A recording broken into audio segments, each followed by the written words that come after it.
Hello, everybody. And we're live here from The Hague, right in the heart of the Dutch politics. First of all, a very warm welcome to all of you watching this webinar on the impact of the Dutch elections. We are very excited to have all of you on board today. Wow! We have more than 500 participants from all over the world. Welcome. We want to make this event as involving and as lively as possible. So please join us today. There is room for questions. Go ahead and use the button in your screen, the blue button saying "Ask a question" here. So do so, please. And furthermore, we have a couple of questions and polls that we want to put to you today. But here is the first one, the first poll actually. Where in the world are you now? And there are a couple of categories and spots in the world that you can choose between. Are you in the Netherlands, the rest of Europe, Africa, North America, South America, Asia, or Oceania? So please go ahead and make your choice. Where are you in the world? Fill in this poll for us to know where you are in the world. Today's webinar, ladies and gentlemen, is a tremendous co-production between the international chambers here in the Netherlands, NL in Business, and NL Business Hub Network. So in total, 40 organizations have joined hands to organize this webinar today. Key question is, how will the Dutch elections impact international business? What does the political landscape look like right now in the Netherlands? Will political priorities change regarding international business? And finally, what kind of business partner will the Netherlands be the coming 4 years? Those questions, we'll deal with them during this webinar. We are so happy, ladies and gentlemen, to have a first-class lineup of speakers today who all shed light on these pressing questions. Once again, let's make this as lively and as interactive as possible. So please use the Ask Your Question possibility, use the blue button in your screen and go ahead and ask questions. And basically, there are two moments in our webinar that we can take your questions. After our keynote is the first possibility, and during our panel discussion is the second possibility. And let's now switch over to our keynote speaker of today, Mrs. Ingrid Thijssen, ladies and gentlemen. I'm delighted to introduce her to you.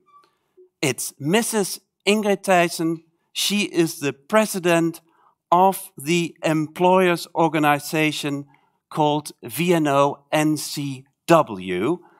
And this organization is one of the most influential organizations in the Netherlands. I can tell you that for sure. When Ingrid calls, Dutch ministers will always pick up the phone. I'm honored to give the floor now to Mrs. Ingrid Thijssen. Well, thank you very much, Stefan. Well, that sounds very, very exciting about my job, but it's a real pleasure being here today.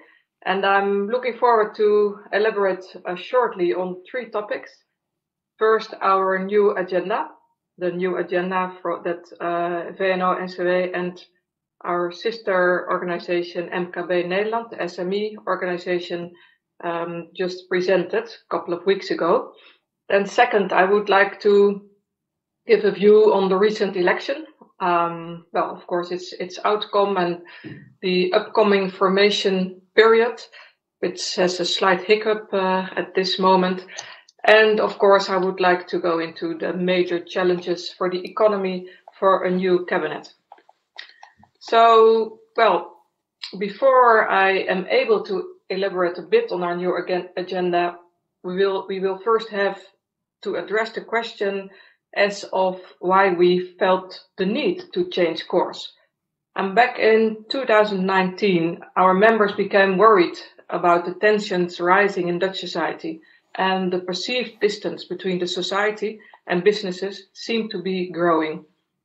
And that is why VNO-NCW and our sister organization MKB Nederland started a process of introspection.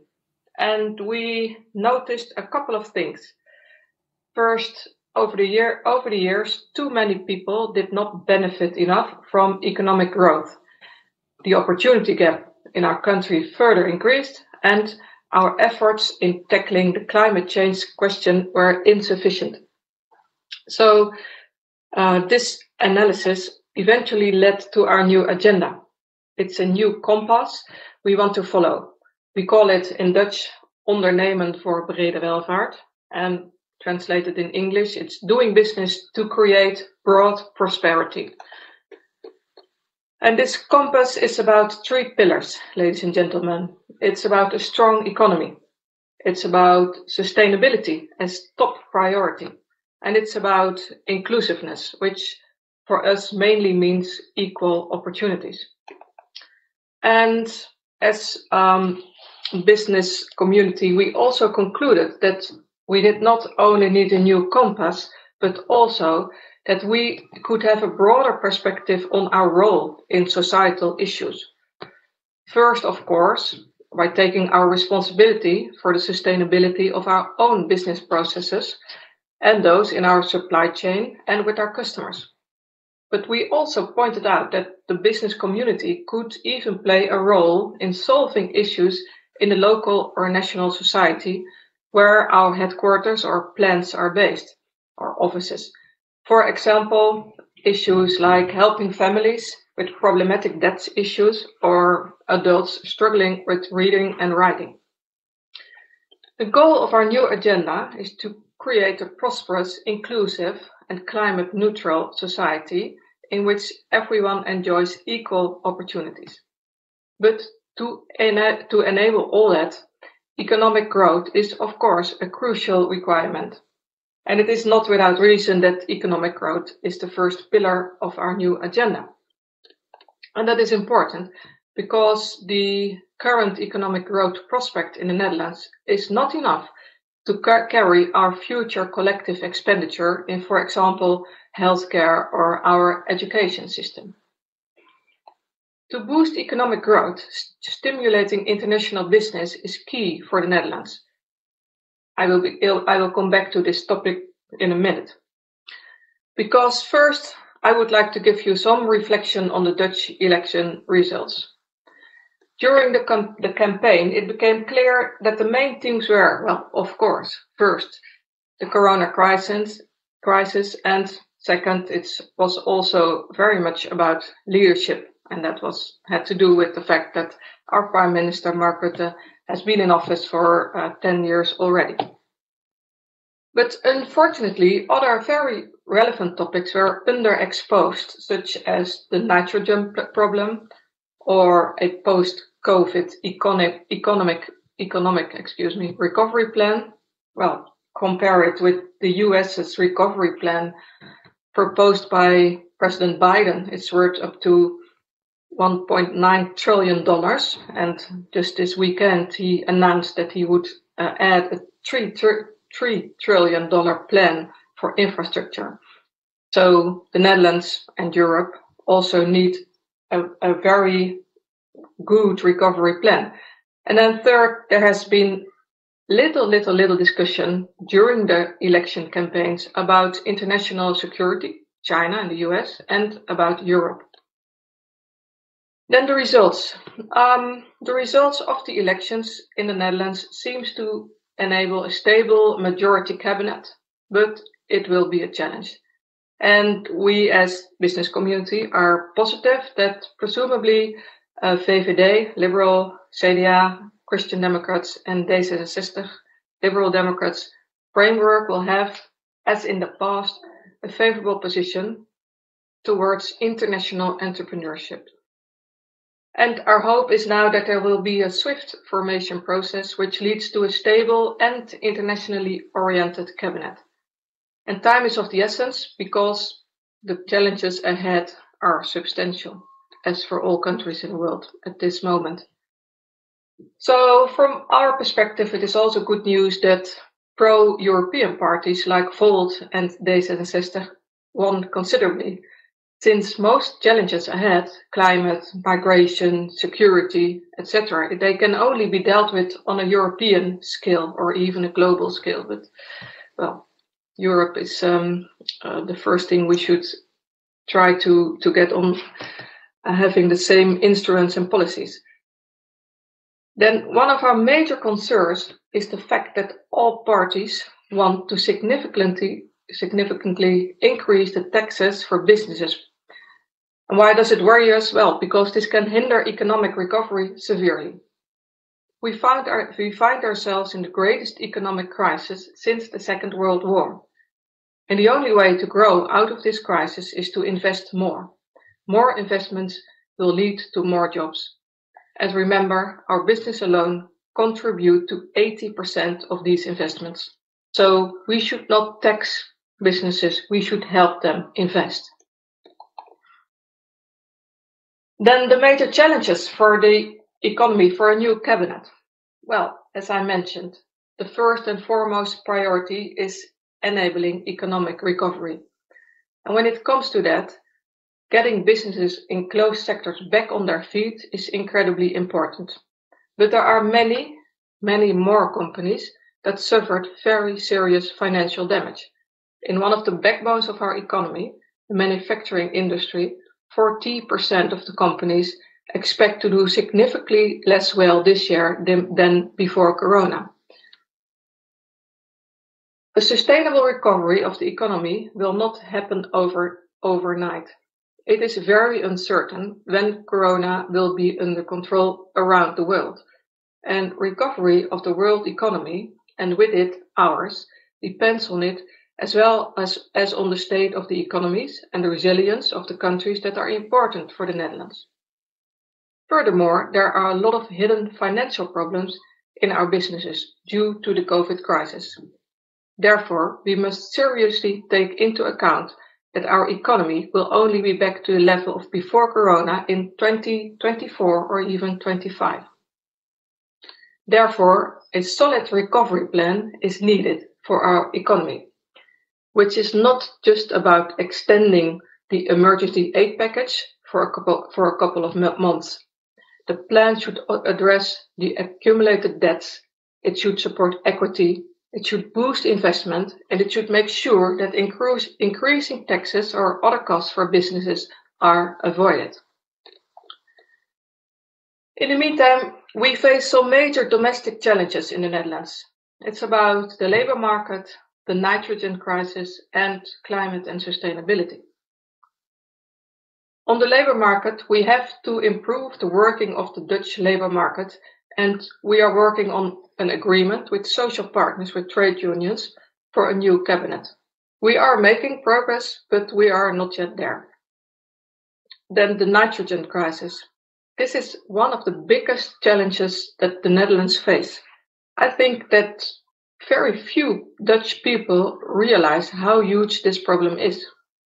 According to the NFIA, there are 140 foreign companies that want to invest in the Netherlands, but are likely to seek refuge abroad. Nitrogen space is a bigger issue for a new cabinet in the Netherlands than the financial space.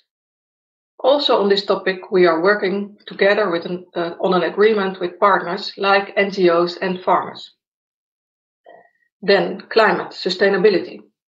The Netherlands have a climate agreement, and what we should do is realize this climate agreement.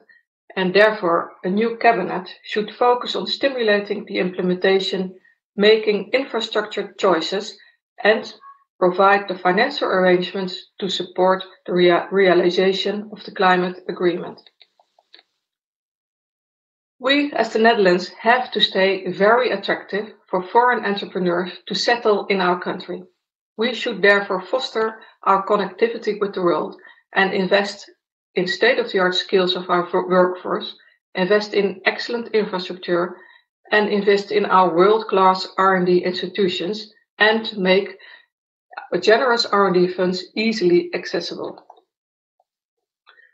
We Dutchmen earn a third of our national income through export and trade.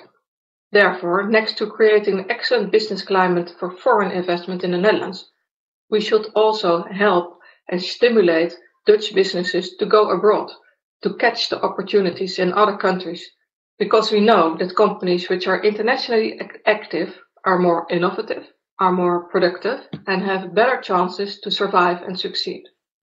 And by doing their businesses abroad, these are also the companies that contribute to broad prosperity in other countries. Therefore, we should step ahead in our joint public-private efforts to boost our trade. And I'm very glad that NL in Business is an important player in this respect. So, ladies and gentlemen, there is a lot of work to do for a new cabinet and also for the business community. And I'm really looking forward to maybe some questions from your half.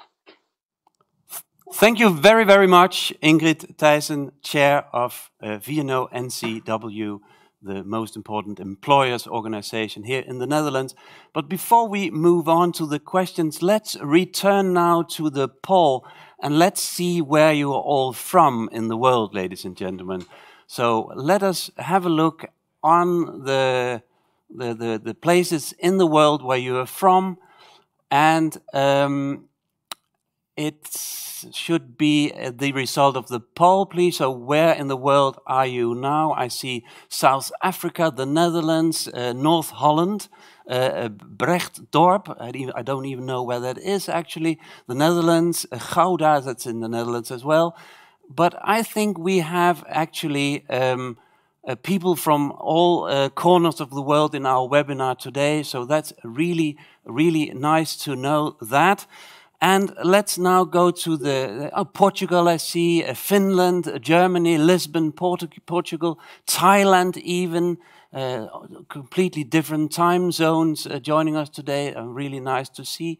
Eindhoven, that's in the Netherlands, Haarlem.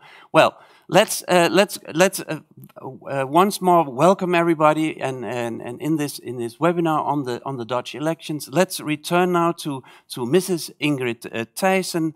And the first question here is, when talking COVID recovery, the international business angle is crucial, you said. Why is this an aspect that tends to be overlooked? Could you tell us that, Ingrid Thijssen? Well, that's a difficult question. Why is it tended to be overlooked?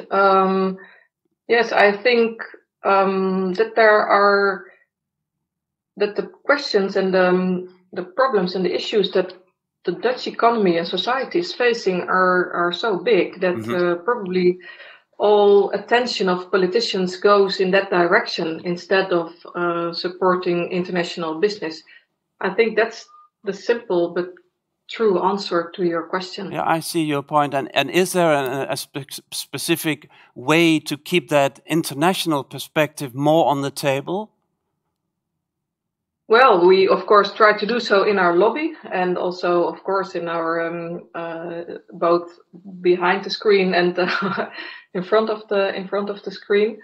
And I think it would be a good idea to to campaign a little. Well, maybe the international businesses should present themselves also in the media. Well, I think with Boskalis saving the Suez Canal, they have done a very good job in good PR for the Netherlands and for international PR for the Netherlands and for international business in the Netherlands as well. Thank you. And here comes a question coming from Casper. He says, do you know of many democracies where the leader can stay in power for more than 10 years?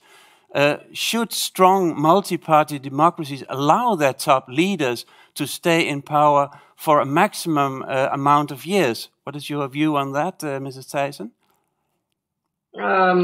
Well, I think Angela Merkel is in power for 16 years, so I think our prime minister has some years to go. Well, I think the whole question is whether a politician, a leader, is still accepted. and doing a proper job. And well, when the people vote him, keeping him in office, well, then that democracy has spoken, I think. Okay, I see your point. And then there's another question here. Do you still see the Netherlands as a leading progressive guiding country, like it was globally seen during the Purple government in the 90s?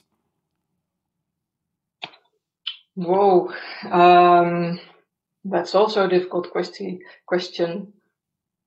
Well, I think we still are on all kinds of lists. We are we are in the top 3, 4, 5, like most competitive country, most innovative country, most happy country. I think we ended up on the 5th position just 1 or 2 weeks ago. So, well, I think we're still doing a very good job, and we're now trying to.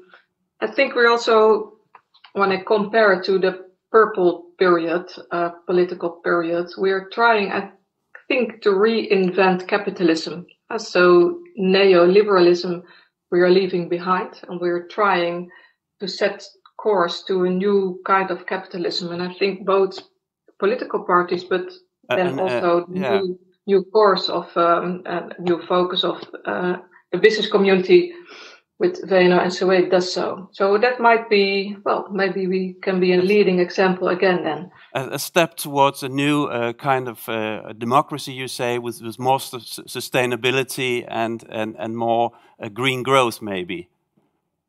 Yes, more sustainability, but also more equal chances for everyone in the country. So it's also about inclusiveness. We know, of course, and that's around the world, that neoliberalism brought us to, well, a bigger gap between, well, the ones that have and the ones that doesn't have and have not. So I think we are trying to find a solution for that as well. Okay, but here's another question from Katarina. She says, you spoke about inclusiveness of Dutch economy and business, also when it goes about international companies. What are the steps at the agenda of VNO-NCW to make a real progress in this sphere? Yes, on our agenda is that the Netherlands should invest in education, especially in education from 3-4 years old. On our agenda, so that is the main lever and the main driver for equal chances in your life, having a very good education as a child. So we think and we promote that should be on the top of the agenda of a new cabinet. That's one thing. The other is on the labor market, that one of the worst things that someone can that can happen to someone is losing his job. So that is why we say as employers that there should be an infrastructure in the Netherlands where we help people from one job to another job when they tend to lose their job. So what we really want to achieve is that people in the Netherlands have a kind of certainty in their income. So those 2 points, you're really doing everything you can to get them well into place. Richard has another question for you here, Ingrid. Could you detail the threats of the nitrogen crisis? And if I listened carefully to your speech, Ingrid, you said nitrogen is maybe just as important, or maybe even more important than COVID. Am I right in that? Yeah, well, recovery from COVID is of course the first priority. But recovery also means that we have to invest. We have to invest in new sustainable, for example, plants. We have to invest in infrastructure. Investing creates jobs. And then comes the nitrogen problem, which hinders every investment at this moment. So And that's because every investment needs a license to, there has to be, it's quite a technical issue. There has to be nitrogen room or space to get your permit to do your investment in infrastructure or new plant. And there is a lack of this nitrogen room or space. I hope. Yeah, and that's very technical, difficult to explain, but that can be unattractive to businesses that want to invest in the Netherlands. We have to move on to the next item on our webinar. But before you leave us, Ingrid, tell us, our formation has had a quite bumpy start, you can say. Do you expect that we have a government in place soon in the Netherlands? Well, that's written in the stars. But I think we have this hiccup now. I think in about 1.5, 2 weeks, formation will start again, and hopefully, trust between the parties is good enough to have a swift formation. Let's hope so. Thank you very much, and thank you very much for being with us today, Ingrid Thijssen. And we have 3 more speakers for you today, and we have a panel discussion still coming up. Please go ahead and ask your questions as you have done already. Use the blue button with the Ask Your Question possibility, and we'll put on the question to the panel in just a couple of minutes. Our second part, as I told you, but let's hear what you think first. We have a poll that we would like to hear your opinion about. The global impact, that's the question we have for you here. The global impact of the Dutch elections is huge, significant, hardly measurable, or is it nil? So please go ahead and make your choice on this poll, ladies and gentlemen, being with us in this webinar. The global impact of the Dutch elections, is that huge, significant, hardly measurable, or nil? Well, we'll come back to that in just a moment. But let's move on to our panelists. They have all prepared a short statement with their specific view on the Dutch elections and the result of the Dutch elections. And I want to start here with the gentleman here on my right side. It's Kees Westera, ladies and gentlemen. He's managing partner at Public Matters, and he's a senior advisor there. And he specializes in public affairs and lobby in the Netherlands. And he really knows everything right from inside here at the Binnenhof, the political quarter in the Netherlands. Kees. Thank you, Stefan, and good afternoon to all of you. I'm very happy to give you a few insights on the Dutch elections and the upcoming formation period. If we look at the election results, we can see that on the one side, the right parties and of course also the pro-European parties won a lot of seats, and on the other side, the left-wing parties lost a lot of seats. And then it's also interesting to see that we now have a record of 17 parties in parliament, including 4 new ones. And this means that we now have probably one of the most scattered political landscapes in the European Union. And coming back to the formation talks, it might make the formation talks a little bit more complex because of this. The negotiations are also complex because of the very chaotic way the negotiations started last week.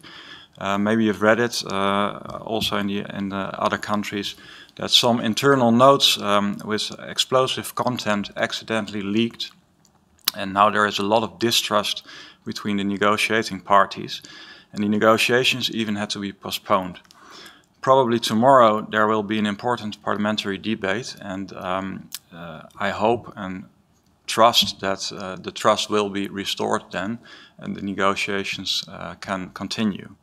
In any case, at some point the political parties will have to start negotiating again, And in my opinion, the most probable coalition we can end up with consists of the current coalition, where one major change could be made, and that would be that the Christian Union could be replaced by the Social Democratic PVDA.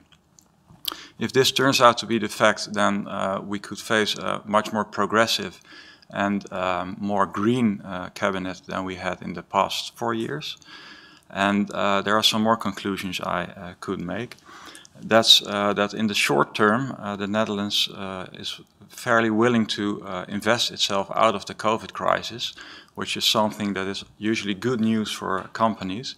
But in this case, I guess that after the short term, the bill will go to the companies.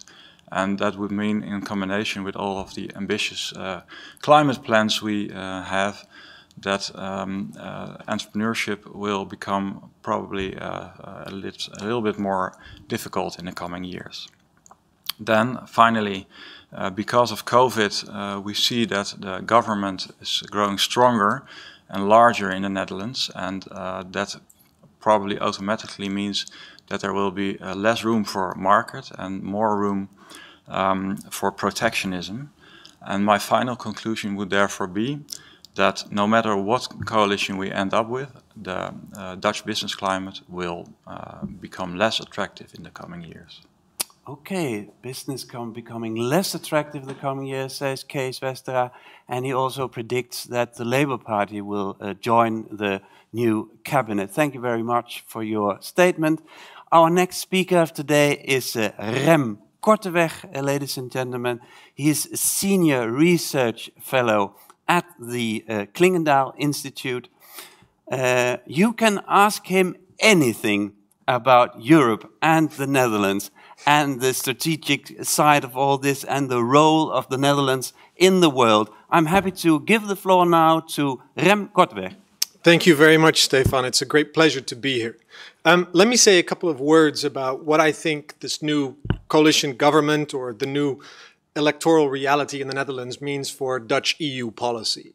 And it's quite tempting to expect more of the same, because as Kees Westera mentioned and Ingrid Thijssen did, 3 of the 4 parties at least are probably going to stay the same. We're going to have the same prime minister. We're going to have the Christian Democrats, D66, and the VVD making up probably the core of a new government. So I wouldn't be surprised if you thought, well, same old, and the Dutch chose continuity. Now, Kees makes an interesting point that we could see some interesting changes in the context who the smallest coalition party is going to be to form a majority. I'd also add a couple of tidbits of information that I think point to some adjustments in terms of EU policy. One is D66 came in second. It's now the second largest party. It used to be the third largest party. It means that it's a little bit more of a kingmaker in the new coalition government. It's a convinced pro-EU party. And so I would expect, particularly now that we also have a fully convinced, fully fledged Euro-federalist vote in Parliament to egg on the D66 pro-Europeans, that the tone of the Dutch government is going to be a little bit more sort of conducive towards constructive engagement with the European Union. D66 also would like to see an EU affairs minister, which would be going back to the future in the sense that before 2012, the Netherlands had an EU affairs minister, but not since then. Could that lead to a change in approach? Ultimately, however, I think we will see the tone changing, being more pro-European, if you will, more towards building constructive alliances inside the Union, showing solidarity, but not much is going to change on substance. Why? Because ultimately, EU policy is very much shaped, one, by the bureaucracy, by the civil service, rather than by the ministers. And secondly, the key person, Mark Rutte, is not going anywhere. He's still there. He is going to be the face of the Netherlands in Brussels. So don't expect huge changes on, for instance, Eurozone issues. However, I think there are 2 final points to make where you will see a more constructive approach from the Netherlands in a European context. The Netherlands is often viewed as a bit of a hawk on Eurozone issues. It's viewed quite critically. But where we see a very positive engagement is on European industrial policy, European trade policy. The Netherlands is deeply committed to pro-free trade, but wants to add conditionalities to it. It's very French, if you will, in terms of accepting investment screening, in terms of also reshoring supply chains. The debate that's going on in the EU at the moment, you will definitely see the Netherlands sort of play ball with the French and Germans on this. Final point. There is an opportunity for Mark Rutte, now that Angela Merkel is being phased out of politics and Macron is going to face the challenge of re-election, to really make a stand. Will he, or will he go back on his reflex to primarily push a national agenda? That's the big question mark for me. Thank you very much. Thank you so much, Rem, for your view on the Dutch elections. Stability is the name of the game, and maybe the Netherlands will go more the direction of the French and the Germans. That's what Rem said. And to our last but certainly not least speaker of today, Mr. Frank Heemskerk, ladies and gentlemen, Secretary General at the European Roundtable for Industry. And next to that, he knows everything about the Dutch politics from inside out, because he's not only a former MP in this country, moreover, he has been the Dutch Minister for Foreign Trade. Frank Heemskerk. Thank you. Well, moreover should be the Member of Parliament. That's the highest job in town here. But the Dutch politics has been, I think, in the past, a bit of a leading indicator for societal or for political changes.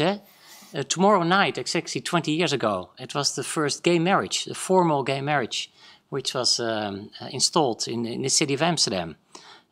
In 2002, we saw a wave of populism in the Netherlands with Pim Fortuyn.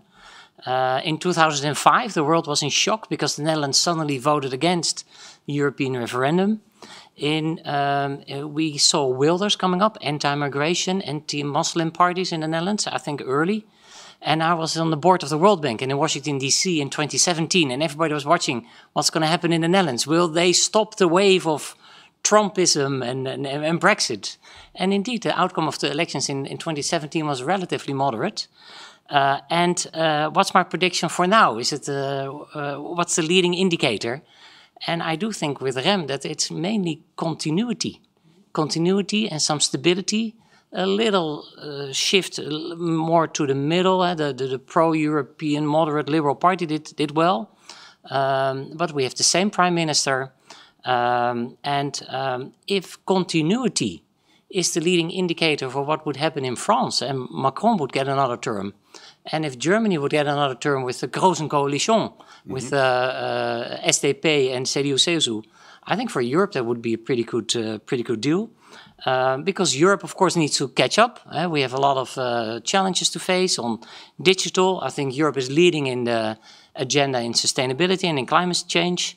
And Europe has delivered, I think, last year with the Resilience and Recovery Facility and a fund of 750 billion with, let's say, reforms and targets linked to it. And it needs to be focused on skills, on digital and on climate.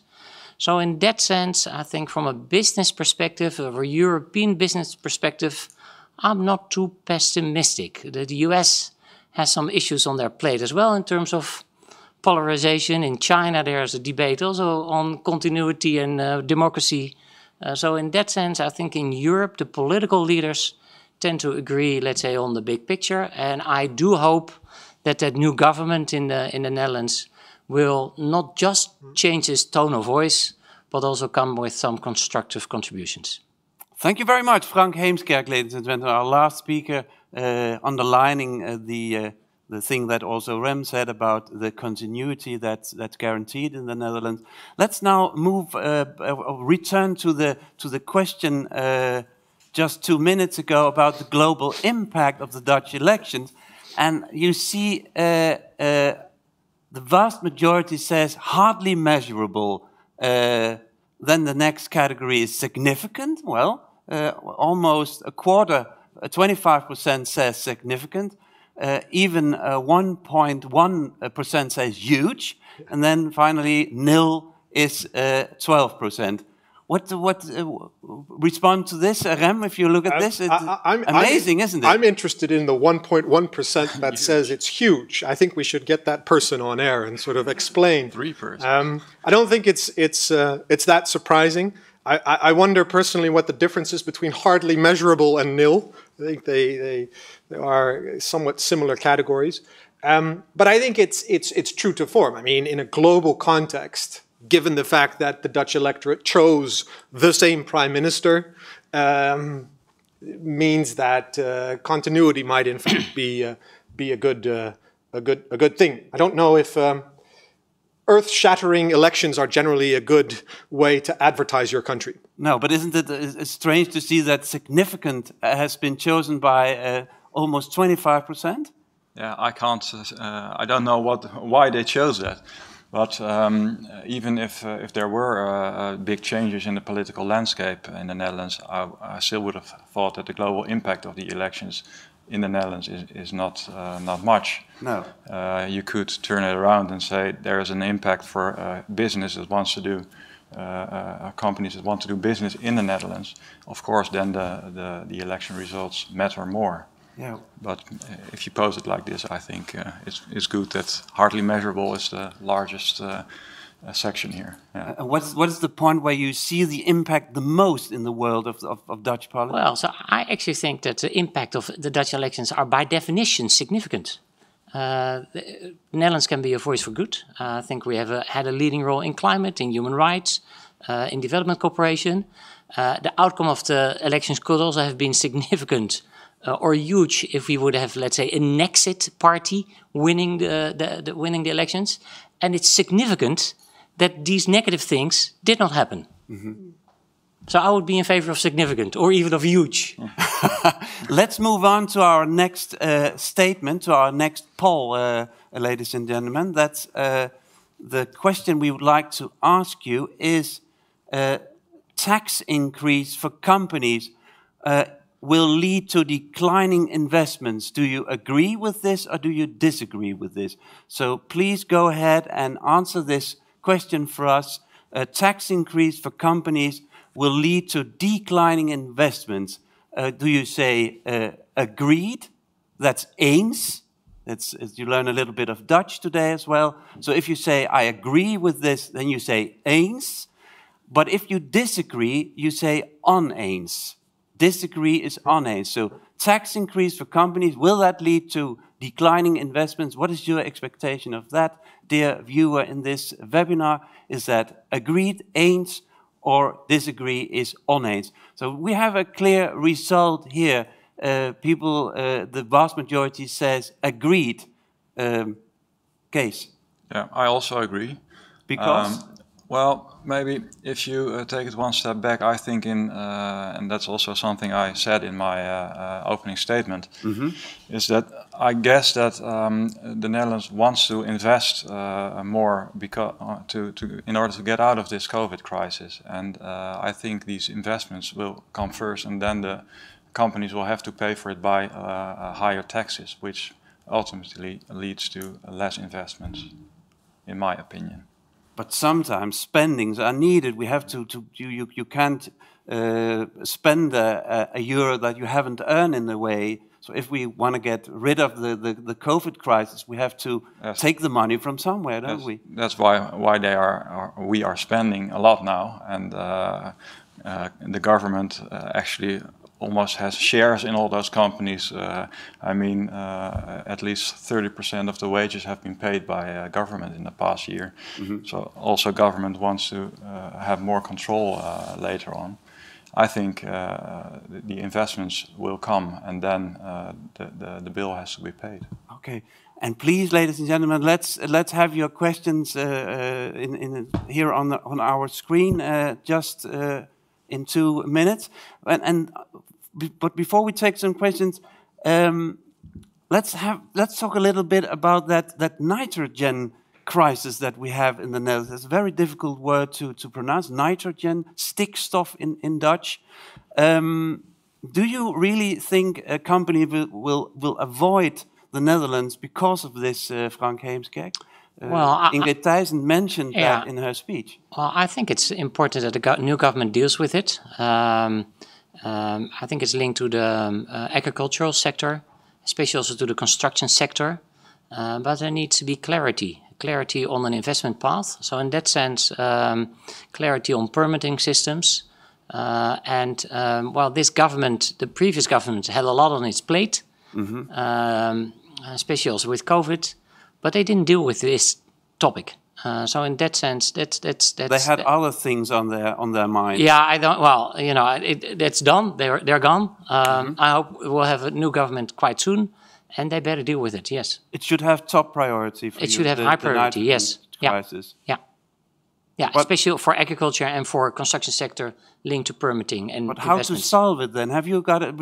We say that sustainability and green growth is key. So you can't just wipe it away, the nitrogen crisis, could you, Rem? No, I don't think you can. But I also would like to look at it from a bit of a political perspective. I mean, I think that this arguably is one of the toughest files that the new coalition government has to tackle. Also because the most likely composition of the coalition government would combine completely diametrically opposed views on how you deal with the nitrogen crisis. So you have the Christian Democrats who have a very strong agricultural constituency. Then you have D66 and VVD, which are typically sort of the pro-industry the voices. These two need to, one way or the other, reach a consensus, a compromise. If they don't, then I could actually see a government of these three parties actually collapse over the nitrogen crisis. It's been pushed to the side, as Frank Heemskerk mentioned. What would be a compromise that would work for you? That would let's give them a little bit of advice. I'm not the right guy to ask that question. I mean, there are much smarter people sort of working on this, but it just does show that this is a very tricky dilemma and a tightrope that this new coalition government is going to have to walk. And you're right, it does connect with the Dutch climate agenda, with our claim to be to invest in sustainability, to meet our CO2 emission targets as well. And this is such a thorny issue that if you don't solve it sort of at the coalition table, I think this is going to come back as a boomerang throughout the coalition period. And meanwhile, we have a question here from you in the audience. Thank you very much for that. Claire wants to know, seeing the big progress of nationalist parties collectively, it could be difficult to be more positive on EU affairs. Don't you think that some European topics will generate more debate in Parliament? What is you are a close watcher of what's happening here in the heart of the Dutch Parliament case? Yes, I think there will be more European debate in Parliament. We didn't see it coming in the campaigns. There was hardly any speaking of any international things, I believe. But now that you see that both D66 and what Rem already mentioned, the Volt Party, won a lot of seats, and they are very pro-European. And if you set that aside and look at the nationalist parties, there is a lot of grounds to discuss. Yes. And how will that be solved? Because it's contradictory. The nationalist parties are more against Europe, and D66 and Volt are more pro. It might be solved by D66, who will be in the government, and putting something in a coalition agreement where ultimately the matter is settled already. Frank Heemskerk? That's the only way it can be solved. So they need to lock it in the coalition agreement, because if you look to the majorities in Parliament, there is not a pro-European majority in Parliament. So in that sense, it's going to be interesting. Also, the voice of Volt. Nobody knows who will join. Who's going to be number 4? Are the existing 3 parties, VVD, D66, and let's assume the Christian Democrats. That's still not clear, but at least those 2, VVD, D66, are they going to make an offer you cannot refuse? Maybe even to Volt. Maybe they're going to have a European minister and be part of a government. But how will the right-wing parties respond to that? Well, they will start screaming and crying. But you know, it's based on a majority agreement within the coalition. So that's how they will move ahead. You had a short. Well, you want to? I think two things. I think it's absolutely important to point out that while we look at the victory of D66 in terms of the number of seats as the largest big party, we should also take into account that Forum for Democracy quadrupled its number of seats. Mm-hmm. So you, on the one hand, you have pro-EU parties winning and you have anti-EU parties winning. The anti-EU bloc has never been bigger than it is today. And I think the point is correct that in Parliament, you're going to see this clash. But what happens, of course, is also where are the majorities? Where do the majorities lie? I would, however, point out that one of the interesting roles that VNO-NCW also has played is that before the elections, they were asking for enshrining EU membership in the Dutch constitution. Mm-hmm. I mean, is that a debate which we're going to have? I don't know, but at least you see that there is a coalition of forces, both politically as well as from the business community, that are trying to ensure that the Netherlands is firmly rooted in its EU membership. Okay, let's move on to our second statement that we wanted to ask you, dear viewers, because after COVID, it's a question for you. After COVID, what do you think? I'll fly less for business and rather use video conferencing. Please go ahead and answer this question for us. After COVID, be honest. I will fly less for business and rather use video conferencing. What do you think about this question? A lot of people say eens, that's agreed in in Dutch. Eens, agreed, and oneens, disagree. So far, a vast majority says agrees to this. What do you expect? Is the COVID crisis actually a reset moment and a new start for a more sustainable economy? Who wants to? Well, we did as the European Roundtable for Industry, we did a survey for the 60 leading European multinationals amongst our members, which are the CEOs, and that was already last year. And they said yes, we will readjust business travel. Mm-hmm. We will also look into office spaces. So there you can see a lot of adjustments.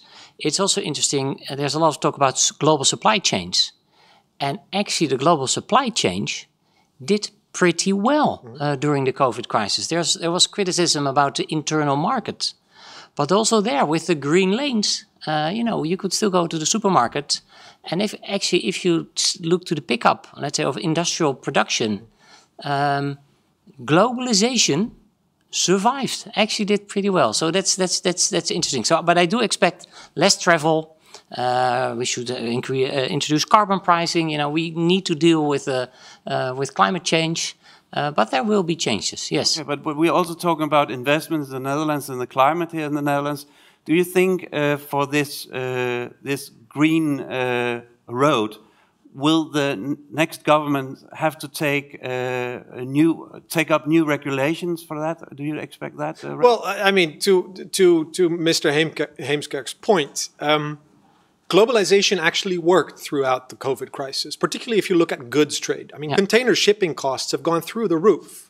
I mean, we've changed our practices. So globalization in terms of services trade is now done differently. We don't jump on an airplane. We do more Zoom calls. A lot of that's going to stay.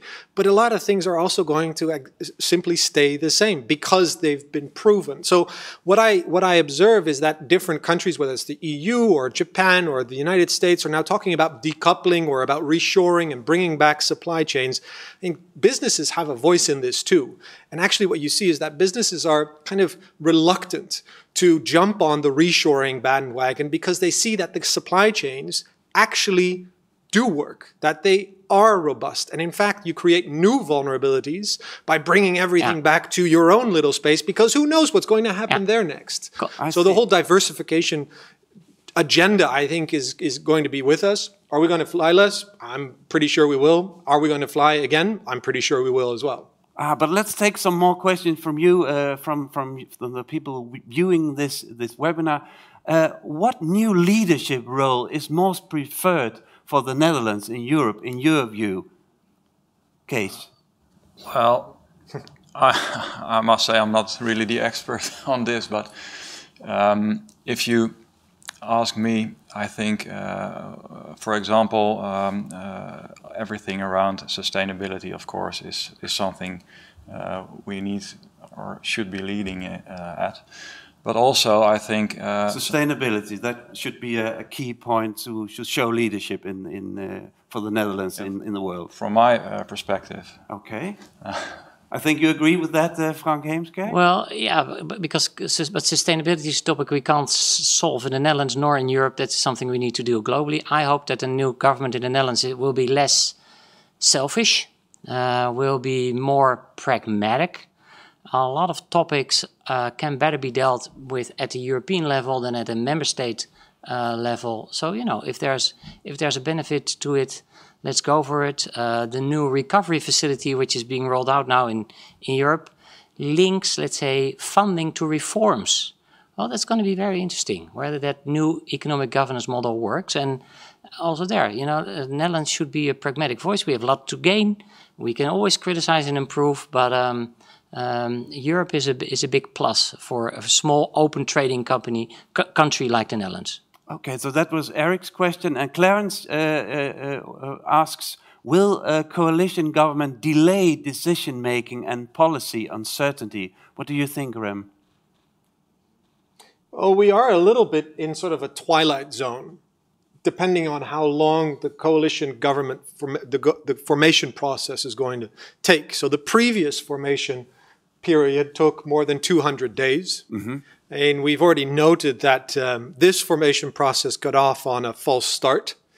I expect it to last quite a while. Mm-hmm. And that means that, yes, there is going to be a degree of policy uncertainty because in the intervening period, the government can't take any real steps, at least maybe in the context of COVID it can, but like in structural issues, dealing with the nitrogen crisis, dealing with the sustainability agenda that was mentioned. I mean, all these things require a government. Yeah.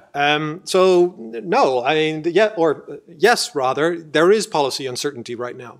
Okay, but we have, time flies when you're having fun, ladies and gentlemen. Last question. What would be a concrete thing the next Dutch government should take care of regarding international business? So name one thing, one concrete thing that the Dutch government should take care of regarding international business. I don't know if you have to say take care of, but I think we've had not enough attention for everything that has to deal with the tech world. More attention towards the tech world. Yeah, I think, and it also shows in Parliament, there are not enough people also in the new Parliament that have understanding of the tech world. And that's, I think, a big threat to us. Okay.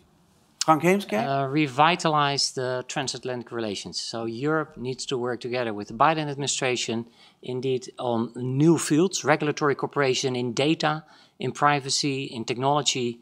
Don't start with French cheese, you know, start with fields where there is still no, let's say, there's room for improvement, for win-wins. And let's say the global democracies define the rules of, let's say, of technology and don't leave it to non-democratic states. Thank you very much. Rem? Yeah, I think what we could really benefit from is a good discussion in this country about the role of international trade and the role of the Netherlands in it. What do we benefit from? What do we disagree with in terms of free trade agreements, how the global economy functions, our place in it, the United States, China, Europe squeezed in the middle, and the Dutch role. I mean, we are ultimately a very small but open economy, and whatever happens on the global economic stage impacts us right at home. Hey, and then let's take René's question as the last one today. What are the top 3 global concerns that will affect Dutch political vision of local industry? If you pick one each, then we have the top 3 global concerns. We start with you, Kees. I think this is a difficult question. Difficult question, yes. But fortunately we have Frank Heemskerk. Relationship US-China. That's number 1, the relationship US-China. Yeah. Is there a second and a third in your view? Second one is get the Green Deal done, but don't sell it as a win-win-win scenario. It will be, the transition will not be pain-free. And thirdly is people, people, people. Let's invest in skills, upskilling, reskilling of the population we have in the Netherlands, current and future generations. We did an opinion poll at the Klingenau Institute and asked what the Dutch population thinks are the three main issues they worry about in foreign policy. It's actually very close to what Hank Heemskerk mentioned. It's China, it's migration, people, and it's climate change. And so those three things, I think, also percolate into concerns from local business. Thank you very much. Thank you very much, ladies and gentlemen, for being with us today from all over the world during this webinar on the global impact of the Dutch elections. Please, before you leave this session, ladies and gentlemen, I would like you to go ahead and not putting a question in this blue button, but leave your comment in just 1 or 2 words so that we can make a word cloud how you leave this webinar now. So leave your comment in just 1 or 2 words and we will make a word cloud out of that. And please answer how you leave this webinar now. So let's make a word cloud out of that. Leave your comment in just 1 or 2 words so that we can make a word cloud how you leave this webinar now. I hope you have joined and enjoyed our webinar today. Thank you very much for watching. Right after this, you will receive a small survey so we know how you liked this webinar. A couple of questions. Thank you once again and have a good day. See you around somewhere else in the world. Bye-bye.